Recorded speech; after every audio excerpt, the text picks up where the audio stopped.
Ashama harka fuunee kabajamtootaa fi daawwattoota fayyagaa qophii kanatti namuu akkan gammannee innaa lillaahi wa innaa ilayhi raaji'uun. Sheeka keenya sheeka yeroo jalqabaatiif madda araashii jechuudhaan biyya tana keessatti wallaalummaa kaasuudhaan gadhaabe sheekawwanii sheeka ulamaa'ota abbaa Sheek Ahmad Watar jechuudha. Sheek Ahmad Watar rabbiin jannata isaan haa qananiisu jenna. Rabbiin jannata firdoos keessatti qal'aa ijaaruuf jenna. Biyyaaf qabsooyna malee biyyeef hin qabsooyne jechuudhaan qabsoo Oromoo hundeesii lafa qaqqabsiisan jechuudha. Sheekni keenya Sheek Adam Tuulaa rabbiin fuulli rabbii isatti haa tolu. Kanaaf awwaalchisaa kana waliin laalla. Hanga awwaalchisaa kana waliin laallu turtii gaariin isin jaa walitti deebina. Alaikum warahmatullahi wabarakatuhu. Daawwattoota hordoftoota keenya magaalaan Adaree biyyoorra hedduu namaan guutamtee makiinaan seenuun ni jabaata. Halaala dhaabbattee namni bu'ee lafa haala kanan eega kaleerraa eegale hanga amma osoo addaan hin citin dirree ciidaa fakkaata.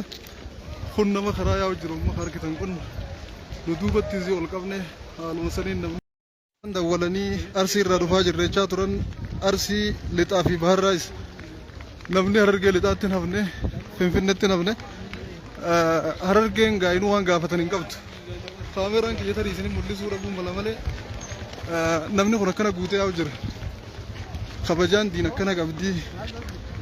Rabbii diin kana nuu kenne galanni isaan badinii sheeka keenya daawwattootaaf hordoftoota keenya waliin dhabne rabbi sabrii isiniif haa kennu isiniin jecha warra ilmi isaan dhaalanii dhaalchisanii deeman tana warra isaan irraa dhaalee dhaloota isaan booda dhufu dhaalchisu rabbi nu haa taasisu. Amma eenyu isaan irraa bakka bu'ee ilmi isaan baratanii barsiisaa turan tana dhaloota dhufuuf hambisee dhaloota dhaalchisa waan jiru nama yaachisa. Caalimni tokko du'uun akka caalamni du'u dikkuma jaansan irra waan guddootu nu keessaa dhabame.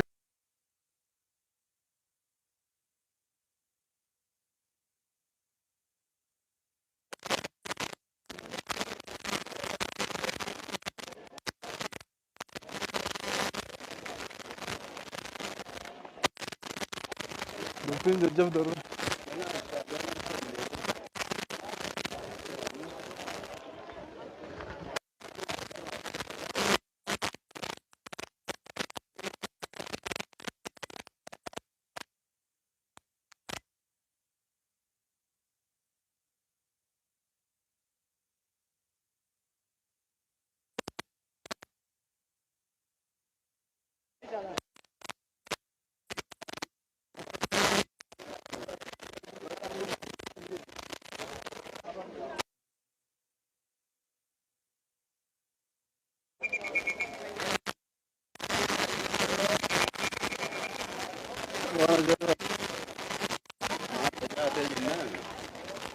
Takka jenazaa kanaaf jettee jiraatu miti.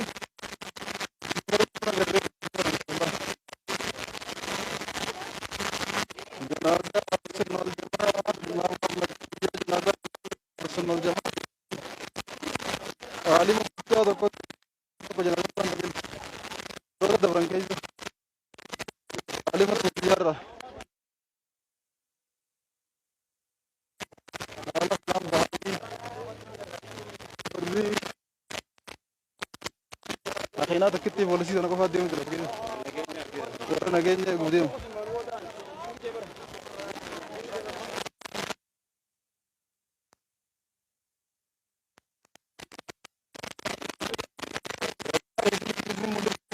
Nama yoo qal'aalte hanga ijji teessee agartu nama agarta. Hanga ijji teessi garsiif duuballee nama agarta. Waan ajaa'ibaa. Silkiin nama lamaa sadii kan dura billig jiru isin garsiifti malee nama garsiifti. Meeshaa gadi gallaadha. Heddummina nama karaa kana guutee yaa'u jiru.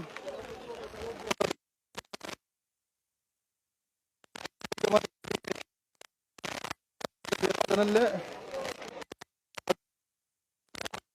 waa nama qofaa miti. Waan addaati wallaahi takkaa janaazaa kanaan agarree jiru keenya keessa jiraanne hanga har'aa keenya.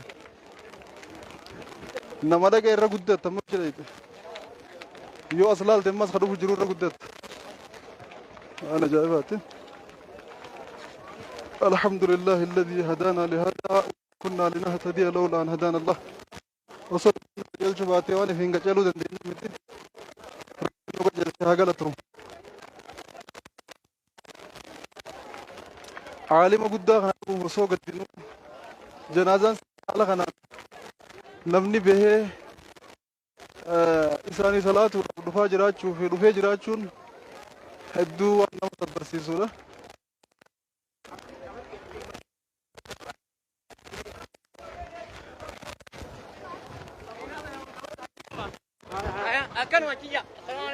وعليكم السلام ورحمة الله حبيبي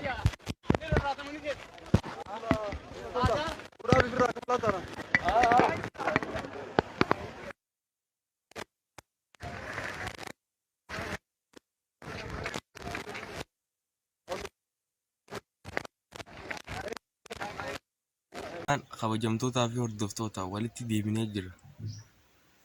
Maal fakkaata? Ilmi namaa micii wallaahi isin jaa rabbiin akkasuma haa godhu. Subscribe godhuun dagatinaadha. Like illee godhuun dagatinaa. Walaa guddifnu isin jaaladha. Yaa Rabbii khiyya khaatimaatu. Yaa Allah.